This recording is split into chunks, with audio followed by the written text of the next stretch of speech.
শিক্ষক পদত্যাগের নামে দেশে যা হচ্ছে সেটা সমর্থনযোগ্য নয় বলে মন্তব্য করেছেন সার্জিস আলম। সার্জিস আলম বলেন, শিক্ষক শিক্ষার্থীদের যে শ্রদ্ধা ও স্নেহের সম্পর্ক তা যেন তিক্ততা না হয়। দোস্ত, অন্যদিকে প্রথমবারের মতো কোনো বাংলাদেশি ইন্ডিয়ান আইডল অনুষ্ঠানে প্রাথমিক রাউন্ডে নির্বাচিত হলেন। সালাম নমস্কার দোস্ত।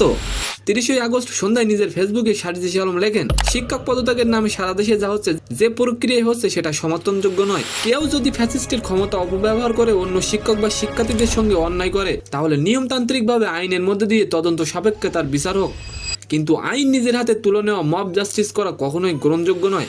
দোস্ত, সার্জিস আলম আরও বলেন, শিক্ষক ও শিক্ষার্থীদের যে শ্রদ্ধা ও স্নেহের সম্পর্ক আমাদের শিক্ষার পরিবেশকে সুন্দর করে তুলতে পারে, সেই সম্পর্ক যেন তিক্ততা না হয়।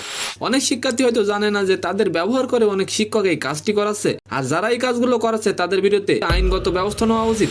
দোস্ত, অন্যদিকে শুরু হয়েছে জনপ্রিয় সঙ্গীত রিয়েলিটি শো ইন্ডিয়ান আইডলের নতুন সিজন। গত 18 জুলাই বাছাই পর্বে কলকাতায় অংশ নিয়েছিলেন ঢাকার জাহিদন্তু। এর মাধ্যমে প্রথমবারের মতো কোনো বাংলাদেশি এই অনুষ্ঠানের প্রাথমিক রাউন্ডে নির্বাচিত হন।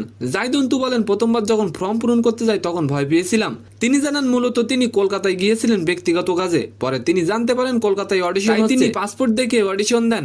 অডিশনে তিনি বেশ কিছু হিন্দি গান পারফর্ম করেছিলেন। তো সম্মানিত দর্শক, আজকের ভিডিওটি কেমন লাগলো অবশ্যই কমেন্ট বক্সে জানাবেন।